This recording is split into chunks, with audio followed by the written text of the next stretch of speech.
Vous ne pouvez pas entrer avec ces équipements sans une autorisation appropriée. Le garde Morrison bloqua l'entrée, pointant du doigt le sac de Sarah. J'ai un rendez-vous prévu concernant les systèmes de visée pour la formation civile. La femme de 44 ans montra calmement sa fausse identification. Ces équipements sont militaires. Où avez-vous trouvé cela? Bradley examina le télémètre balistique avec une suspicion grandissante. Je travaille sur des programmes de formation pour les forces de l'ordre. D'autres soldats s'arrêtèrent pour observer la situation tendue. Ce qu'ils ne savaient pas, c'est que la consultante civile avait conçu les propres systèmes qu'il jurait de protéger. Sarah Mitchell ajusta son blazer professionnel alors qu'elle s'approchait du poste de contrôle de sécurité du centre d'entraînement militaire de Blackwood. À 44 ans, elle se comportait avec l'assurance tranquille de quelqu'un qui avait connu le combat réel, même si ses vêtements civils et son faux badge d'identité indiquant Sarah M. Thompson, instructrice civile en armes à feu, racontaient une toute autre histoire. « Motif de votre visite ?» demanda Jake Morrison, l'agent de sécurité, sans lever les yeux de son bloc-notes. « J'ai rendez-vous avec le responsable du stand de tir au sujet des systèmes de calibrage de la visée pour la formation civile, » répondit Sarah d'une voix calme et professionnelle. Morrison jeta un coup d'œil à son badge visiteur, puis au sac contenant du matériel lourd qu'elle portait en bandoulière. « C'est un équipement assez complet pour une consultation civile. Je prends la précision très au sérieux, » répondit Sarah en le regardant droit dans les yeux. Tom Bradley, le deuxième agent de sécurité, s'avança. « Pouvons-nous jeter un œil dans ce sac? C'est la procédure habituelle. » Sarah acquiesça et posa le sac sur la table d'inspection. Alors que Bradley ouvrait la fermeture éclair, les deux agents échangèrent un regard. Le sac contenait du matériel militaire qui semblait bien trop sophistiqué pour une simple instructrice civile. « C'est du matériel professionnel, » dit Bradley en sortant un balistographe numérique. « Où avez-vous trouvé ça? »« Je travaille pour des programmes de formation des forces de l'ordre, » expliqua Sarah calmement. « Ils ont besoin d'équipements de qualité militaire pour leur cours avancé. » Morrison prit un petit carnet dans le sac. Il feuilleta les pages remplies de schémas techniques et de calculs qui semblaient provenir d'un manuel classifié, et non des notes d'un instructeur civil. « Ces calculs, dit lentement Morrison, concernent des systèmes que nous utilisons ici à la base. » L'expression de Sarah ne changea pas, mais quelque chose dans sa posture se modifia légèrement. L'instructrice civile détendue avait disparu, remplacée par une personne à l'allure militaire qui évaluait la pièce à la recherche de sorties et de menaces potentielles. « J'étudie tous les types de systèmes d'entraînement, » dit-elle. « C'est la connaissance qui distingue les bons instructeurs des excellents. » Bradley était toujours en train d'examiner l'équipement lorsqu'un objet attira son attention. Un petit objet métallique était tombé de la poche intérieure de la veste de Sarah. Il le ramassa. C'était un insigne militaire représentant une lunette de visée croisée avec un corbeau en vol. « Qu'est-ce que c'est ?» demanda-t-il en brandissant l'insigne usé. Sarah regarda l'insigne dans la main de Bradley et, l'espace d'un instant, son expression soigneusement contrôlée se fendit. C'était la seule chose qu'elle ne pouvait pas expliquer avec son histoire. « Juste un souvenir, » répondit-elle doucement. Morrison fixa le badge. Quelque chose lui semblait familier, mais il ne parvenait pas à mettre le doigt dessus. Le métal était usé et rayé, comme s'il avait été utilisé dans des situations de combat réels. « Je n'ai jamais vu cet emblème dans aucun manuel actuel, » murmura Bradley à Morrison. Sarah restait immobile, observant les deux gardes avec la vigilance patiente d'un prédateur. Elle était venue ici avec une mission, mais à présent, son passé était littéralement entre leurs mains. Ce que les deux gardes ignoraient, c'était que la femme qui se tenait devant eux avait autrefois été l'une des tireuses d'élite les plus redoutables de l'histoire militaire, et qu'elle était ici parce que quelqu'un utilisait ses propres techniques pour saboter les systèmes d'armement de la base. La femme qu'ils croyaient être une simple instructrice civile était en réalité celle qui avait conçu bon nombre des systèmes qu'ils avaient juré de protéger. Morrison leva le badge à la lumière et examina le métal usé. « Ce n'est pas un modèle standard. Où avez-vous servi ?» L'entraînement de Sarah prit le dessus. Ne jamais donner plus d'informations que nécessaire. « Je n'ai pas servi. Il appartenait à mon père. » Bradley continua à fouiller dans son sac d'équipement. Chaque objet qu'il en sortait le rendait plus méfiant. Un calibrateur de lunettes de visée de qualité militaire, des anémomètres numériques, des cartes de tir avec des calculs qui correspondaient exactement aux spécifications de leur base. Votre père devait être un excellent tireur, dit Morrison, toujours en examinant le badge. Il l'était, répondit Sarah simplement. Bradley trouva un dossier en cuir enfoui au fond du sac. Il contenait des schémas techniques détaillés de systèmes d'armes, des tableaux de munitions et ce qui semblait être des procédures de maintenance classifiées. « Madame, ces schémas montrent du matériel que nous utilisons ici à la base, » dit Bradley d'un ton plus formel. « Comment vous êtes-vous procuré cela ?» Sarah observa attentivement les deux gardes. Elle pouvait voir leur inquiétude grandir, la façon dont ils se positionnaient pour lui bloquer le passage vers la sortie. Ces hommes faisaient leur travail correctement. « Je fais des recherches sur les méthodes d'entraînement militaire pour mes cours civils, » dit-elle. La plupart de ces informations sont disponibles par les voies officielles. Morrison n'y croyait pas. Il travaillait dans la sécurité depuis 8 ans et savait reconnaître quand quelqu'un cachait quelque chose. Les réponses de la femme étaient trop rapides, trop travaillées. « Quel est votre niveau d'habilitation de sécurité ?» demanda-t-il directement. « Je n'en ai pas. Je suis une contractuelle civile. » Bradley prit dans le sac un petit appareil qu'il ne reconnut pas. Il ressemblait à un compteur électronique modifié avec des modifications personnalisées. À quoi ça sert? Sarah jeta un coup d'œil à l'appareil. C'était un analyseur de fréquences qu'elle avait construit elle-même pour détecter le type spécifique d'interférence qu'elle traquait. Aucun civil n'aurait accès aux composants nécessaires pour le fabriquer. « C'est pour tester du matériel, » répondit-elle. Les deux gardes échangèrent un regard. Rien chez cette femme n'avait de sens. Son équipement était trop sophistiqué, ses connaissances trop précises et ses réponses trop contrôlées. « Nous allons devoir appeler la centrale, » dit Morrison en cherchant sa radio. Sarah resta calme, mais son esprit tournait à toute vitesse. Elle s'était attendue à un contrôle de sécurité basique, pas à un examen aussi minutieux. La chute de son badge était une erreur qui pouvait tout gâcher. « Y a-t-il un problème ?» demanda-t-elle. « C'est juste la procédure standard pour un équipement aussi sophistiqué, » répondit Bradley, mais sa main se rapprocha de son arme. Sarah remarqua le mouvement mais ne réagit pas. Ses gardes étaient bons dans leur travail, mais ils n'avaient aucune idée de qui ils avaient vraiment affaire. Ce qu'ils ignoraient, c'était que la formatrice civile, qui se tenait devant eux, avait autrefois conçu les protocoles de sécurité qu'ils utilisaient maintenant contre elle. Morrison appuya sur son talkie radio pour appeler l'officier de service, mais quelque chose l'arrêta. Il regarda à nouveau le badge, le retournant entre ses mains. Les rayures et les bosses témoignaient d'une utilisation réelle au combat. « Attendez, » dit-il à Bradley. « J'ai déjà vu ça. » Le cœur de Sarah s'accéléra, mais son expression resta neutre. Elle observa Morrison examiner le badge plus attentivement. « Ce corbeau et ce réticule, ça vient d'une unité spéciale, » continua Morrison. « Je m'en souviens d'un ancien briefing. » Bradley s'approcha pour regarder. « Une unité spéciale. Quel genre ?»« Je ne m'en souviens pas exactement. Quelque chose en rapport avec des tireurs d'élite. Mais c'était il y a des années. » Sarah savait qu'elle marchait sur une corde raide. Le badge Sharpshooter Elite était une information classifiée. Si Morrison se souvenait où il l'avait vu, sa couverture serait complètement compromise. « Comme je l'ai dit, c'était celui de mon père, » répéta-t-elle calmement. Morrison n'était pas convaincu. « Votre père était dans les forces spéciales ?» Il ne parlait jamais beaucoup de son service. Bradley remarqua autre chose sur le badge. « Regarde ces marques. Ce n'est pas juste l'usure due au fait de l'avoir porté. Ce sont des dommages causés au combat. » Il désigna une petite bosse près de l'aile du corbeau et des rayures sur le réticule. « Ce badge a été utilisé dans de véritables combats. » Sarah resta silencieuse. Chaque mot qu'elle prononçait maintenant pouvait aggraver la situation. Morrison claqua soudainement des doigts. « Je me souviens maintenant. Ça vient de cette mission de sauvetage en Afghanistan. Vers 2010, une unité spéciale de snipers a sauvé toute une compagnie de soldats. » Sarah sentit son sang se glacer. Morrison se rapprochait trop de la vérité. « Mon père a servi en Afghanistan, » dit-elle prudemment. « Mais cette unité était classée secret défense. Nous n'en avons entendu parler que parce que notre major faisait partie des soldats qu'ils ont sauvés. » Bradley regardait maintenant Sarah avec un intérêt renouvelé.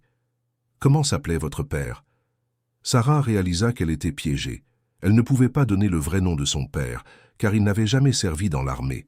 Mais elle ne pouvait pas inventer un nom qui risquait d'être vérifié dans des dossiers classés secrets. « Je préfère ne pas parler de son service, dit-elle.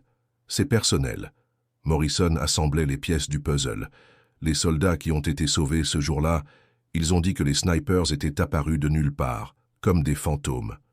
Sarah resta impassible, mais à l'intérieur, elle se souvenait de cette mission. Ce jour-là, elle était Raven 7, et elle avait aidé à sauver 31 soldats d'une embuscade.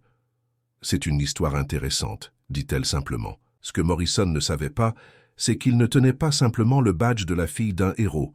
Il tenait le badge de l'un des véritables héros de ce jour-là. Des pas lourds se rapprochèrent du poste de contrôle de sécurité. Le général Marcus Harrison, 58 ans, marchait d'un pas assuré, celui d'un homme qui avait commandé des troupes pendant 35 ans. Il se dirigeait vers son bureau lorsqu'il remarqua l'agitation au poste de sécurité. « Que se passe-t-il ici ?» demanda Harrison d'une voix naturellement autoritaire. Morrison se redressa. « Monsieur, nous avons une instructrice civile avec un équipement inhabituel et un badge que nous ne pouvons pas identifier. » Harrison jeta un coup d'œil à Sarah, puis au badge dans la main de Morrison. Lorsqu'il vit le corbeau et le réticule, il s'immobilisa complètement. « Puis-je voir ce badge ?» demanda Harrison à voix basse. Morrison le lui tendit. Harrison l'examina attentivement, le retournant pour vérifier le dos. Son visage pâlit. « Où avez-vous trouvé ça ?» demanda-t-il directement à Sarah. « Cela appartenait à mon père », répondit Sarah, s'en tenant à son histoire. Harrison regarda les marques spécifiques sur le badge. Un petit chiffre 7 était gravé près des pattes du corbeau. Ses mains se mirent à trembler légèrement. « Raven 7 », murmura-t-il. Le cœur de Sarah se mit à battre à tout rompre. Harrison connaissait le système de désignation. « Monsieur ?» demanda Bradley, perplexe devant la réaction du général. Harrison l'ignora et fixa Sarah du regard. « Comment s'appelait votre père ?»« Je ne parle pas de son service, » répondit Sarah fermement. « Steel Rain. Octobre 2010. Province de Helmand, » dit Harrison sans quitter Sarah des yeux. « Ces mots vous disent-ils quelque chose ?» Sarah garda une expression neutre, mais Harrison vit quelque chose changer dans ses yeux. « Mon père ne parlait jamais de mission spécifique, » dit-elle. Harrison rendit le badge à Morrison mais continua d'observer Sarah. 31 soldats ont été sauvés ce jour-là. J'étais l'un d'entre eux. Le poste de contrôle de sécurité devint silencieux. Le tireur d'élite qui m'a sauvé la vie portait exactement ce badge, continua Harrison. Raven 7 était son nom de code, mais tous les dossiers de cette unité ont été classés secrets après la mission. Sarah resta silencieuse, mais sa posture militaire devenait de plus en plus évidente.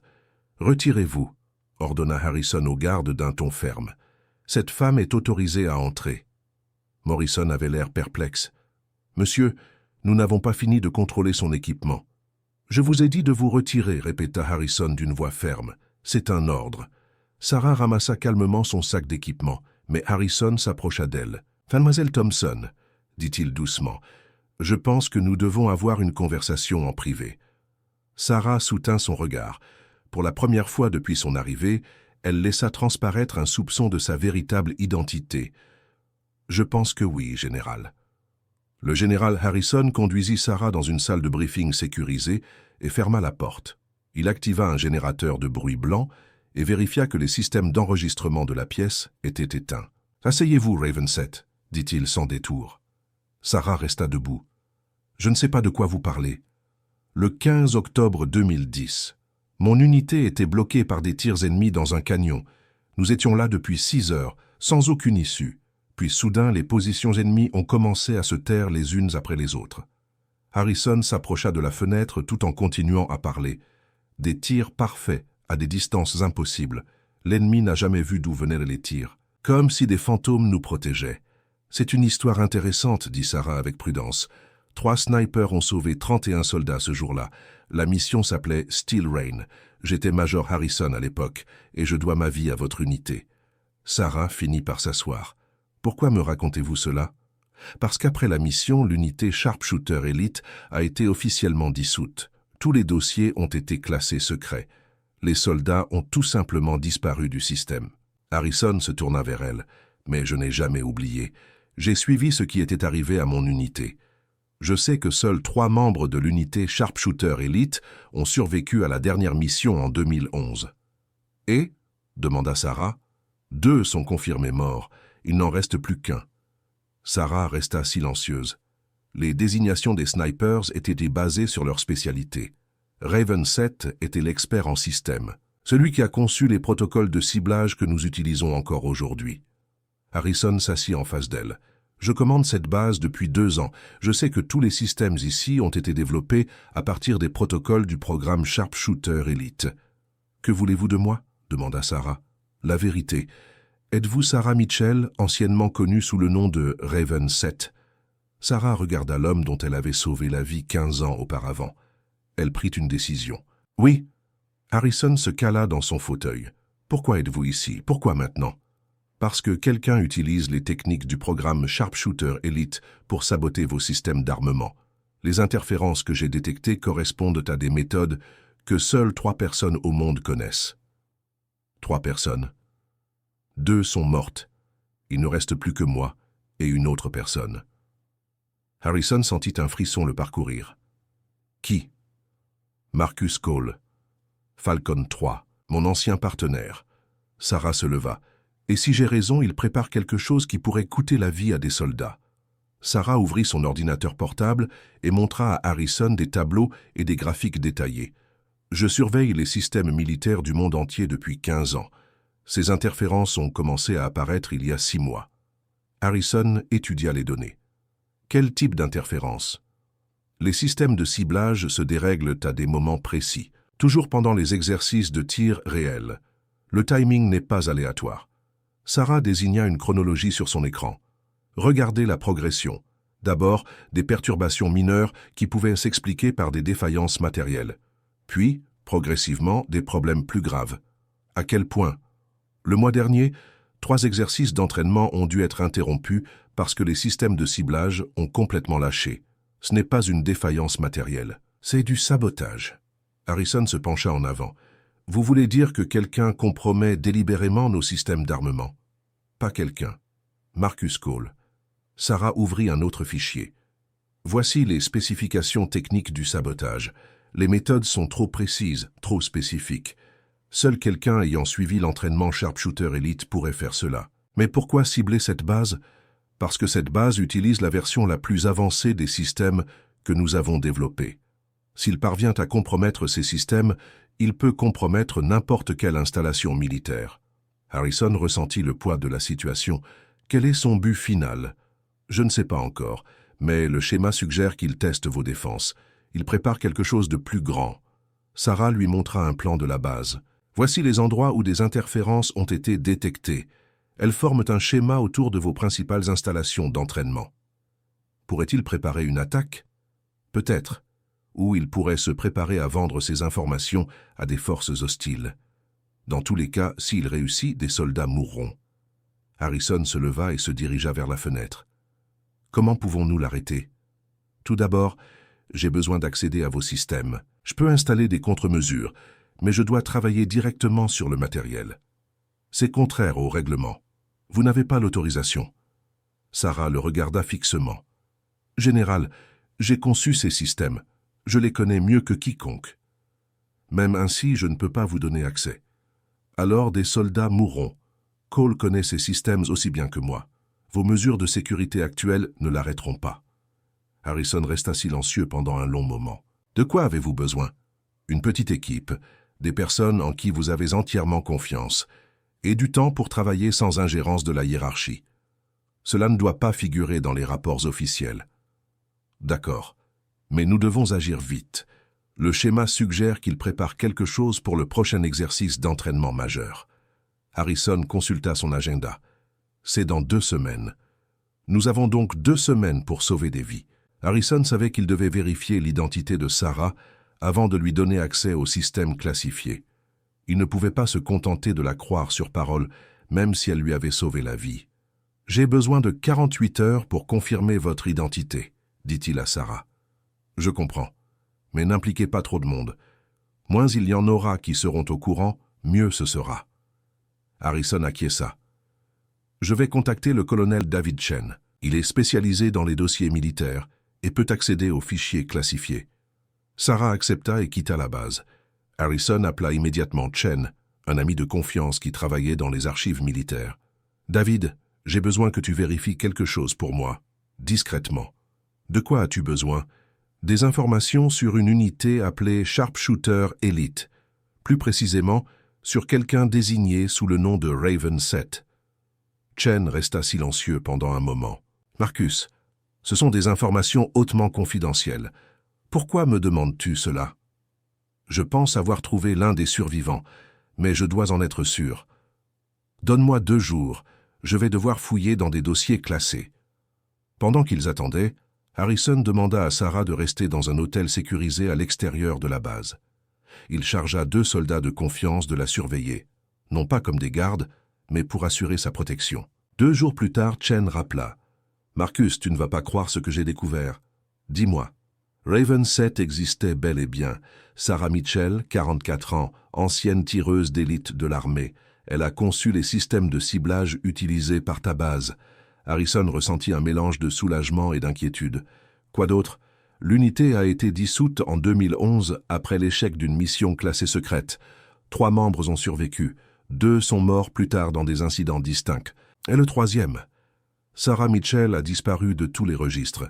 Officiellement, elle n'existe plus. Harrison comprit. Elle a choisi de disparaître. Les dossiers montrent qu'elle a sauvé des centaines de vies pendant son service. Ces innovations sont encore utilisées aujourd'hui. Y a-t-il un doute sur son identité? Aucun. J'ai trouvé ses photos militaires, des échantillons de son écriture, même ses évaluations psychologiques. Si tu as la vraie Sarah Mitchell, c'est l'une des soldats les plus compétentes que ce pays ait jamais produite. Harrison prit sa décision. Merci, David. Que cela reste entre nous. Bien sûr. Mais Marcus, sois prudent. Si elle a refait surface après 15 ans, c'est qu'il se passe quelque chose d'important. Harrison raccrocha et appela Sarah. « Il faut qu'on parle, ce soir. » Quand ils se retrouvèrent, Harrison alla droit au but. « Tu es bien Raven 7. Le colonel Chen a tout vérifié. Eh? Demain, tu auras un accès limité à nos systèmes, mais on fera ça à ma façon. » Sarah acquiesça. « Quel est le plan? » « Je suis en train de constituer une petite équipe, des gens à qui je confierai ma vie. Tu travailleras avec eux pour arrêter Cole. Qui fait partie de l'équipe? Le sergent Lisa Park, experte en électronique, le caporal Miguel Santos, spécialiste en optique, le lieutenant Alex Reed, sécurité. Quand commençons-nous? Demain matin à la 1e heure. Nous avons 12 jours pour empêcher Cole de mener à bien son projet. Harrison réunit les 3 membres de son équipe dans une salle de réunion sécurisée. Il ne leur raconta pas toute l'histoire de Sarah, se contentant de leur dire qu'il s'agissait d'une ancienne militaire spécialisée dans la sécurité qui venait leur prêter main forte. « Voici Sarah Thompson, » dit Harrison. « Elle est ici pour évaluer nos systèmes de ciblage afin de détecter d'éventuelles vulnérabilités. » Le sergent Lisa Park, 32 ans, regarda Sarah avec un intérêt professionnel. « Quel est votre parcours? »« J'ai travaillé sur des systèmes similaires pendant mon service militaire. » répondit Sarah avec prudence. Le caporal Miguel Santos, 28 ans, fut plus direct. Sur quel système exactement? Sarah savait qu'elle devait rester vague. Les protocoles de ciblage optique et d'étalonnage. Le lieutenant Alex Reed, 35 ans, observa Sarah attentivement. Quelque chose dans son attitude suggérait qu'elle avait plus d'expérience qu'elle ne le laissait entendre. « Nous allons commencer par un diagnostic de base, » dit Harrison à l'équipe. Sarah travaillera avec chacun d'entre vous pour identifier les problèmes. Sarah passa la première journée avec Park à examiner les composants électroniques des systèmes de ciblage. Park fut impressionné par les connaissances de Sarah. « Vous connaissez ces circuits mieux que la plupart des techniciens, » dit Park. « J'ai déjà travaillé avec des équipements similaires, » répondit Sarah. Le 2e jour, Sarah travaillait avec Santos sur les systèmes optiques. Il remarqua qu'elle identifiait les problèmes plus rapidement que leurs équipes de maintenance habituelles. « Combien de temps avez-vous servi ?» demanda Santos. « Assez longtemps pour bien connaître ces systèmes. » Le 3e jour, le lieutenant Reed observa Sarah travailler avec Park et Santos. Elle manipulait les équipements comme si elle les avait conçus elle-même. « Thompson, vous ne connaissez pas seulement ces systèmes, » dit Reed. « Vous les comprenez à un autre niveau. » Sarah le regarda attentivement. « Que voulez-vous dire ? » « Je veux dire que vous travaillez comme quelqu'un qui a construit ces systèmes, pas seulement comme quelqu'un qui les utilise. » Harrison observait les progrès de l'équipe. Sarah faisait rapidement ses preuves, et les soldats qu'il avait choisis commençaient à faire confiance à son expertise. « Comment ça se passe ?» demanda Harrison à Reed en privé. Monsieur, elle résout des problèmes qui nous posent des difficultés depuis des mois. En quelques heures, pas en quelques jours. Quelle est ton évaluation? Elle est très douée. Quel que soit son parcours, elle connaît ses systèmes mieux que quiconque. Harrison acquiesça. Donne-lui un accès élargi, mais continue à la surveiller. À la fin de la semaine, Sarah avait accès à la plupart des systèmes de ciblage. Elle installait des contre-mesures subtiles pour contrer les méthodes de sabotage de Cole. « Contre quoi protégez-vous exactement ?» demanda Park. Sarah regarda Harrison qui acquiesça légèrement. « Quelqu'un qui possède des connaissances avancées tente de compromettre vos systèmes. Quelqu'un qui les connaît aussi bien que moi. » Les membres de l'équipe échangèrent des regards. L'affaire était plus grave qu'ils ne le pensaient. « Comment les arrêter ?» demanda Santos. « Nous allons leur tendre des pièges, » répondit Sarah, « et espérer les attraper avant qu'ils ne blessent quelqu'un. » Sarah travailla 12 heures par jour pendant la semaine suivante, installant des contre-mesures dans tous les systèmes de ciblage de la base. Son équipe la regardait avec admiration, modifier l'équipement à l'aide de techniques qui ne figuraient dans aucun manuel. « Comment sais-tu faire ça ?» demanda Park tandis que Sarah reprogrammait un système d'étalonnage. « L'expérience » répondit Sarah, ses mains effectuant rapidement des procédures complexes. Santos remarqua que Sarah travaillait de mémoire, sans documentation. « Tu n'as pas besoin des manuels techniques? Je connais suffisamment bien ces systèmes. » Le lieutenant Reed devenait de plus en plus méfiant. « Thompson, je travaille avec cet équipement depuis 5 ans. Vous faites des choses que je n'ai jamais vues auparavant. » Sarah le regarda droit dans les yeux. « Certaines techniques ne font pas partie de la formation standard. Où les avez-vous apprises? Auprès des personnes qui ont conçu ces systèmes. » Reed n'était pas convaincu, mais Harrison lui avait ordonné de ne pas trop insister. Le jeudi, Sarah avait installé des programmes de surveillance cachés sur l'ensemble du réseau. Ceux-ci détecteraient toute tentative d'interférence avec les systèmes de ciblage. « Que se passera-t-il lorsque votre saboteur tentera d'attaquer ?» demanda Park. « Les contre-mesures s'activeront automatiquement. Les systèmes resteront stables, même s'ils tentent de les perturber. » « Et si ça ne marche pas ?» Sarah prit un air sévère. « Alors nous saurons exactement où il se trouve et ce qu'il fait. » Le vendredi matin, le premier test eut lieu. Au cours d'un exercice d'entraînement de routine, plusieurs systèmes de ciblage commencèrent à montrer des signes d'interférence. Les programmes de surveillance de Sarah détectèrent immédiatement l'attaque. « Il essaie de perturber l'exercice », dit Sarah à Harrison par radio. « Les contre-mesures fonctionnent-elles ?» Sarah observa ses écrans tandis que les systèmes luttaient contre le sabotage de Cole. Oui, les instructeurs ne remarqueront même pas qu'il y a un problème. L'exercice se poursuivit normalement, mais Sarah avait enregistré toutes les informations relatives aux méthodes d'attaque de Cole. « Maintenant, je connais ses capacités actuelles, » dit-elle à l'équipe après coup. « Quelle est votre évaluation ?» demanda Reed. « Il s'est amélioré. Ses techniques sont plus avancées qu'il y a 15 ans. » Santos fronça les sourcils. « Il y a 15 ans? Comment savez-vous ce qu'il faisait à l'époque ?» Sarah réalisa qu'elle en avait trop dit. « J'étudie ses méthodes depuis longtemps. » Reed s'approcha. « Thompson, qui êtes-vous vraiment ?» Harrison entra dans la pièce avant que Sarah n'ait le temps de répondre.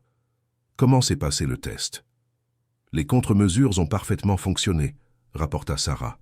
« Mais nous devons nous préparer à quelque chose de plus important. »« Plus important comment ?»« Ce n'était qu'un test. Il évalue nos défenses avant de passer à l'attaque. » Harrison sentit le poids de la responsabilité. « Quand cela aura-t-il lieu ? » « Pendant le grand exercice d'entraînement. Quand le plus grand nombre de personnes sera en danger. »« C'est dans 5 jours. » Sarah acquiesça d'un air grave. « Nous avons donc 5 jours pour nous préparer au combat. » Le lundi matin, le grand exercice d'entraînement commença. Plus de 200 soldats allaient utiliser des munitions réelles sur le champ de tir, ce qui en faisait la cible idéale pour le sabotage de Cole. Sarah arriva au centre de commandement avant l'aube et vérifia une dernière fois ses contre-mesures. « Tous les systèmes sont prêts, » rapporta-t-elle à Harrison. « Êtes-vous sûr que cela fonctionnera ?» demanda-t-il. « Ça doit marcher. Si Cole réussit aujourd'hui, des gens vont mourir. » L'exercice commença à 8 heures. Pendant la première heure, tout se déroula normalement. Puis les écrans de Sarah commencèrent à afficher des alertes. « Il commence », dit-elle à Harrison. « Il y a plusieurs signaux d'interférence sur le réseau. » Park surveillait les écrans de diagnostic. « Je vois que les systèmes de ciblage perdent leur calibration sur les champs de tir 3, 7 et 12. »« Mes contre-mesures s'activent, » dit Sarah, les doigts volant sur son clavier. Santos communiqua par radio depuis le terrain. La portée 7 affiche des lectures erratiques. Devons-nous arrêter l'exercice? Non, répondit Harrison. Continuez comme prévu. Les systèmes de Sarah luttaient en temps réel contre le sabotage de Cole. À chaque attaque qu'il lançait, ses contre-mesures répondaient automatiquement. Il devient plus agressif, avertit Sarah. Ce n'est plus seulement de l'interférence. Il essaie de provoquer des défaillances de ciblage. Reed surveillait les communications radio. Les instructeurs signalent des dysfonctionnements mineurs, mais rien de grave. C'est parce que les contre-mesures fonctionnent, expliqua Sarah. Mais il n'abandonne pas. À 10h30, Cole lança son attaque principale. Tous les systèmes de ciblage de la base commencèrent à afficher simultanément des défaillances critiques. « Ça y est, » dit Sarah. « Il essaie de tout faire planter d'un coup. » Harrison regardait les écrans avec horreur. « Si ces systèmes tombent en panne pendant les tirs réels, ils ne tomberont pas en panne, » dit Sarah avec fermeté. « Regardez. » Ces contre-mesures passèrent en mode de réponse maximale. Les systèmes se stabilisèrent un par un, conservant leur calibrage malgré l'assaut de Cole. « Comment est-ce possible ?» demanda Park. « Parce que je sais exactement comment il pense, » répondit Sarah. L'exercice se poursuivit pendant 1 heure sans incident. Les attaques de Cole diminuèrent progressivement lorsqu'il se rendit compte que son sabotage ne fonctionnait pas. « Il abandonne, » observa Reed. « Non, » répondit Sarah d'un ton sombre. « Il s'adapte. La prochaine fois, il essaiera autre chose. » Une fois l'exercice terminé, Harrison rassembla l'équipe. « Sarah, ce que vous avez fait aujourd'hui a sauvé des vies. Ces soldats n'avaient aucune idée à quel point ils étaient proches du désastre. »« Ce n'est pas fini, » prévint Sarah. « Cole reviendra, et maintenant, il sait que nos contre-mesures fonctionnent. Que faisons-nous? Nous nous préparons à sa prochaine action, parce qu'une personne aussi compétente n'abandonne pas après un seul échec. » Santos regarda Sarah avec un nouveau respect. « Qui êtes-vous vraiment? Aucun contractuel civil n'aurait pu faire ce que vous venez de faire. » Sarah regarda Harrison, qui acquiesça lentement. « Je m'appelle Sarah Mitchell. On m'appelait Ravenset, et l'homme que nous venons d'arrêter était mon partenaire. » Harrison convoqua une réunion avec ses officiers les plus fidèles. Il ne pouvait pas révéler tous les détails classifiés, mais il devait expliquer l'importance de Sarah pour la sécurité de la base. « Messieurs, je voudrais vous présenter quelqu'un qui nous a aidés à contrer une grave menace pour notre sécurité, » commença Harrison. Le major Williams, le capitaine Torres et le lieutenant-colonel Brooks étaient assis autour de la table lorsque Sarah entra. Voici Sarah Mitchell. C'est une ancienne spécialiste militaire qui a identifié et déjoué une tentative de sabotage majeur contre nos systèmes de ciblage. Le major Williams se pencha en avant. Quel genre de sabotage? Quelqu'un disposant de connaissances techniques avancées a tenté de compromettre nos systèmes d'armement pendant des exercices de tir réels, expliqua Harrison. À quel point avancé? Demanda le capitaine Torres. Sarah prit la parole. Suffisamment avancé pour provoquer des erreurs de ciblage qui auraient pu entraîner des incidents de tir ami. Le lieutenant-colonel Brooks examina attentivement Sarah. « Quel est votre parcours, mademoiselle Mitchell ?» « J'ai servi dans des unités spécialisées qui ont développé de nombreux systèmes utilisés dans cette base. »« Quelles unités ?» Harrison intervint. « Cette information est classifiée. Ce qui importe, c'est que Madame Mitchell a empêché ce qui aurait pu être une tragédie. » Le major Williams acquiesça. « Comment pouvons-nous vous aider ?» En comprenant que Madame Mitchell devra peut-être se rendre régulièrement dans cette base pour maintenir les mesures de sécurité qu'elle a mises en place. « La menace est-elle écartée ?» demanda Brooks. Sarah secoua la tête. « Le responsable est toujours en liberté. Il va probablement réessayer avec d'autres méthodes. »« Que pouvez-vous faire pour nous ?» demanda Torres. « Juste me soutenir à mon retour. Les contre-mesures que j'ai mises en place doivent être mises à jour régulièrement. » Harrison se leva. « Je tiens à être clair. Le travail de Madame Mitchell ici a sauvé des vies. Elle mérite notre respect et notre coopération. » Les officiers acquiescèrent. Après leur départ, Harrison se tourna vers Sarah. « J'aimerais pouvoir vous rendre hommage comme il se doit. »« Je ne veux pas d'hommage. Je veux assurer la sécurité des soldats. »« Je peux faire quelque chose, » dit Harrison. « Un petit hommage. Rien qui compromettrait votre sécurité. » Le lendemain, une petite plaque en bronze apparut près du centre d'entraînement principal. On pouvait y lire dédié à ceux qui servent au-delà de leurs devoirs. Sarah la remarqua lors de sa dernière inspection des systèmes. Elle resta immobile un instant, puis reprit son travail. Park remarqua qu'elle regardait la plaque. « C'est pour vous, n'est-ce pas ?»« C'est pour tous ceux qui font ce qui doit être fait, » répondit Sarah. « Vous reviendrez ? Quand on aura besoin de moi, ces systèmes ont besoin de quelqu'un qui les comprend vraiment. » Reed s'approcha d'eux. « Sarah, je tiens à m'excuser d'avoir douté de vous.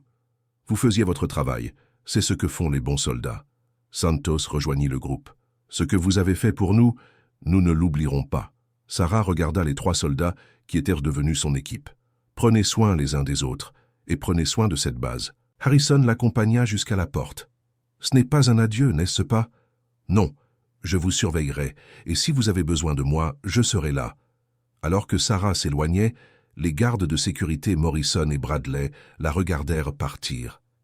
Ils ne connaissaient toujours pas sa véritable identité, mais ils la saluèrent lorsqu'elle passa devant eux. Elle était toujours leur mystérieuse consultante Thompson, la femme qui avait sauvé leur base. 2 semaines après l'attaque manquée, Sarah revint à la base avec des nouvelles inquiétantes. Elle avait analysé les méthodes de sabotage de Cole et était parvenue à une conclusion troublante. « Je sais qui est responsable », dit-elle à Harrison dans son bureau. « Tu as dit que c'était Marcus Cole, ton ancien partenaire. J'avais raison, mais j'en ai appris davantage sur les raisons qui le poussent à agir ainsi. » Sarah ouvrit son ordinateur portable et montra à Harrison une analyse détaillée des schémas d'attaque. Ce ne sont pas des actes de sabotage aléatoires, ils sont personnels. Personnels comment? Cole a été gravement blessé lors de notre dernière mission en 2011. Il a passé 2 ans dans des hôpitaux militaires. À sa sortie, il a essayé d'obtenir de l'aide pour ses problèmes de santé mentale. Harrison attendit qu'elle continue. Le système militaire l'a laissé tomber. Il s'est vu refuser des prestations, a été ignoré par les médecins et en gros abandonné après avoir tout donné pour son pays. C'est terrible, mais cela n'excuse pas le sabotage. Je ne l'excuse pas, je l'explique. Cole ne travaille pas pour les forces ennemies. Il riposte contre l'institution qui, selon lui, l'a trahi. Sarah montra à Harrison des images de vidéosurveillance provenant d'autres bases. Il fait ça depuis 3 ans.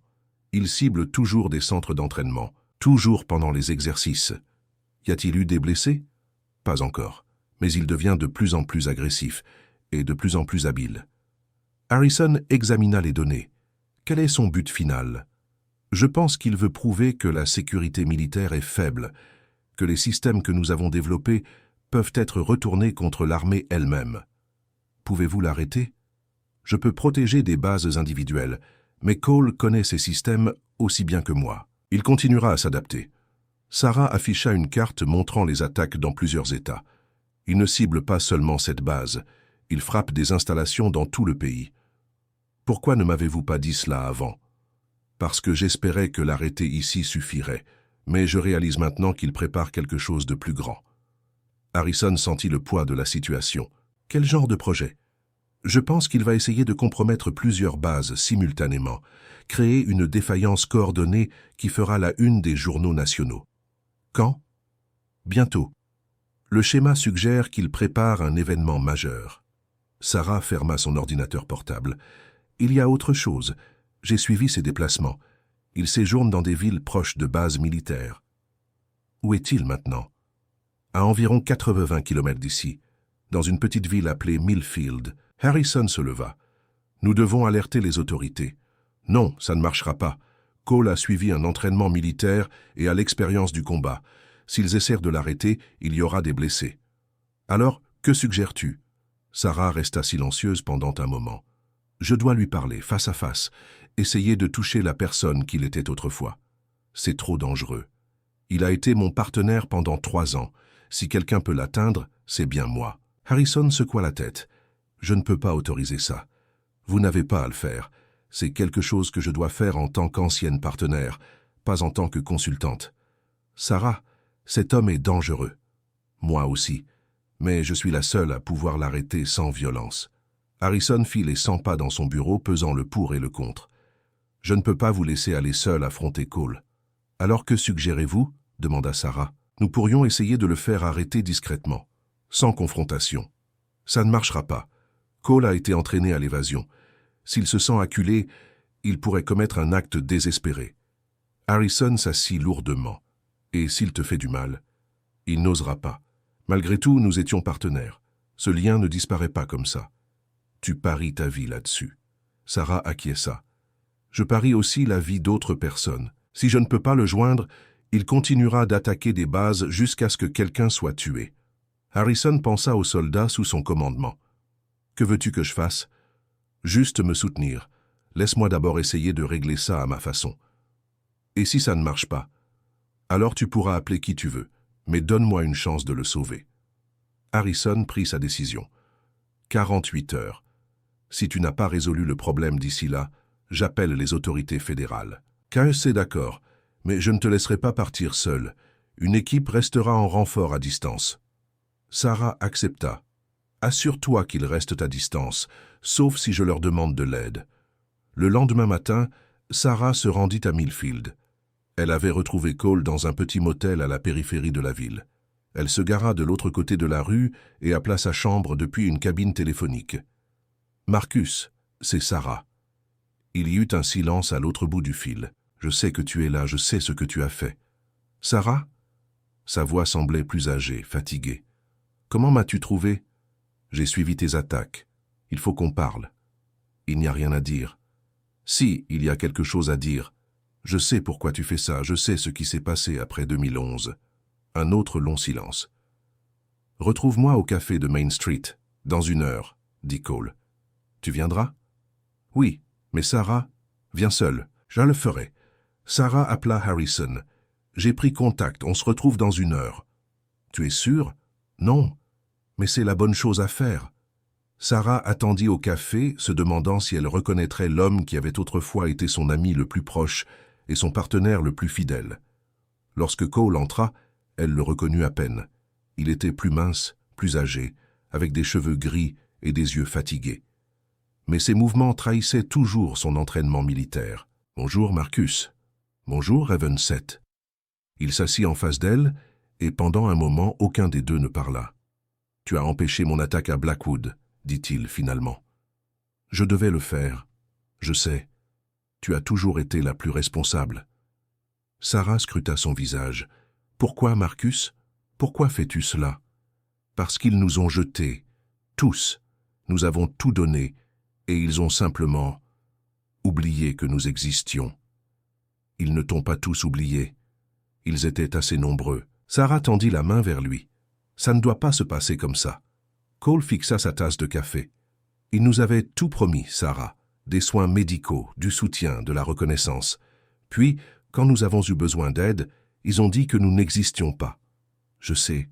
Le système t'a laissé tomber. M'a laissé tomber. Ils m'ont détruit.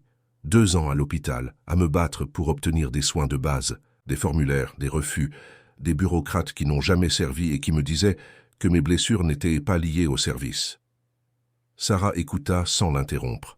« Quand j'ai enfin pu sortir, je n'avais plus rien. Pas de travail, pas d'allocation, pas d'avenir. Les compétences qu'ils nous avaient apprises, elles ne servaient à rien dans la vie civile. Alors tu as décidé de les utiliser contre l'armée ?» Cole leva les yeux vers elle. « J'ai décidé de leur montrer à quel point leurs précieux systèmes sont vulnérables. En mettant des soldats en danger? Je n'ai jamais fait de mal à personne. Chaque attaque était minutée pour éviter toute victime. Mais c'était de la chance, Marcus. Et si ton timing avait été mauvais? » Cole resta silencieux pendant un moment. « J'étais prudent.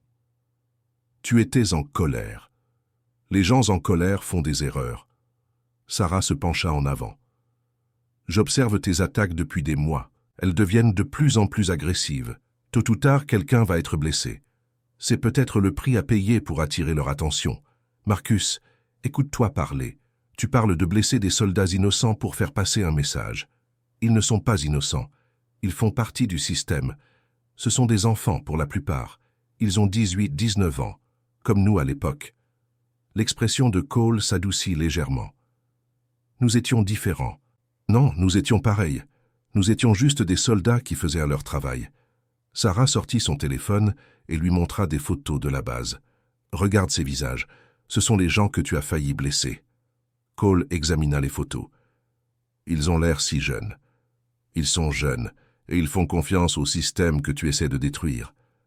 Les systèmes que nous avons construits. Les systèmes que nous avons construits pour les protéger, pas pour les utiliser comme armes contre eux. Cole repoussa le téléphone. « Qu'est-ce que tu veux de moi, Sarah? Je veux que tu arrêtes, avant de franchir une ligne de non-retour. Et ensuite, revenir à une vie où personne ne fait attention à moi, où tout le monde m'oublie? Non, reviens avec moi, laisse-moi t'aider à obtenir le soutien que tu aurais dû recevoir il y a des années. » Cole rit amèrement. « Tu crois que c'est aussi simple que ça? Je pense que ça vaut le coup d'essayer.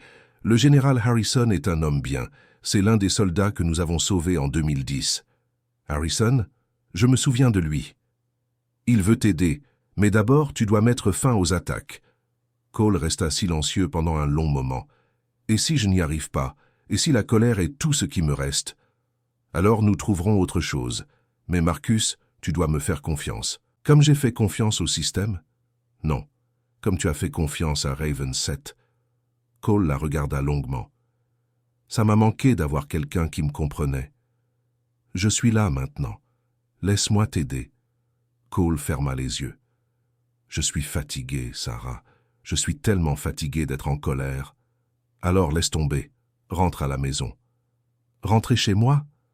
Chez ceux qui se souviennent de ce que tu as fait, de ce que nous avons fait tous les deux. Ton service était important, Marcus. Il l'est toujours. » Cole acquiesça lentement. « D'accord, je vais essayer. » 3 ans plus tard, Sarah se gara sur le parking réservé aux visiteurs du centre d'entraînement militaire de Blackwood. Elle venait tous les mois désormais, toujours sous son identité civile de consultante Thompson. Morrison et Bradley, tous deux promus sergents, la saluèrent d'un signe de tête respectueux au poste de contrôle. « Bonjour, Madame Thompson, » dit Morrison. « Le général Harrison vous attend. »« Merci, sergent. » Sarah passa devant la plaque en bronze dédiée à ceux qui servent au-delà de leurs devoirs. Elle ne s'était jamais arrêtée pour la lire, mais elle remarquait toujours qu'elle était propre et polie. Dans le centre de commandement, elle retrouva son ancienne équipe. Park était désormais sergent-chef, Santos avait été promu sergent et Reed était capitaine. « Comment fonctionnent les systèmes ?» demanda Sarah. « Parfaitement, » répondit le capitaine Reed. « Aucune interférence n'a été détectée depuis 6 mois. » « Bien, mais nous ne devons pas baisser la garde. » Sarah passa la matinée à mettre à jour les protocoles de sécurité et à former certains techniciens à reconnaître les signes de sabotage. Elle ne mentionna aucun nom ni aucune menace spécifique, se contentant de leur apprendre à surveiller toute interférence inhabituelle. « Vous nous avez bien formés, » dit Park. « Nous avons déjoué 2 tentatives de piratage par des civils l'année dernière. C'est exactement à cela que servent ces protocoles. » Après le déjeuner, Sarah se rendit au bureau des anciens combattants en ville. Marcus Cole y travaillait désormais comme conseiller pour les anciens combattants, souffrant de stress post-traumatique et de problèmes d'adaptation. « Comment vas-tu, Marcus ?» lui demanda-t-elle lorsqu'ils se retrouvèrent autour d'un café. « Mieux. La thérapie m'a aidé. Avoir à nouveau un but m'a aidé encore plus. » Cole semblait en meilleure santé. La colère avait disparu de son regard, remplacée par quelque chose qui ressemblait à la paix. « J'ai reçu une lettre d'un marine avec lequel je travaille, » dit-il. Son SSPT était si grave qu'il ne pouvait pas garder un emploi. Maintenant, il dirige une petite entreprise. C'est ça qui compte, aider les gens. Je pense parfois à ces jeunes soldats à Blackwood, à quel point j'ai failli leur faire du mal. Mais tu ne l'as pas fait. C'est ça qui compte. Cole acquiesça. C'est à vous que je le dois. Vous vous êtes retenu. Je vous ai simplement rappelé qui vous êtes vraiment.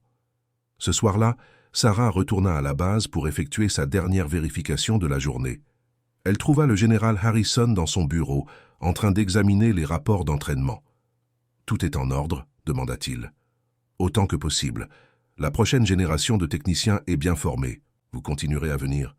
Tant que vous aurez besoin de moi, ces systèmes ont besoin de quelqu'un qui les comprend vraiment. » Harrison l'accompagna jusqu'à la porte. « Vous savez, il y a encore des gens qui s'interrogent sur le mystérieux consultant Thompson. » Sarah sourit. « Laissez-les s'interroger. Certaines choses fonctionnent mieux dans l'ombre. » En repartant, Sarah se sentait satisfaite. La base était protégée, Cole aidait d'autres vétérans à trouver leur voie, et une nouvelle génération de soldats était en sécurité.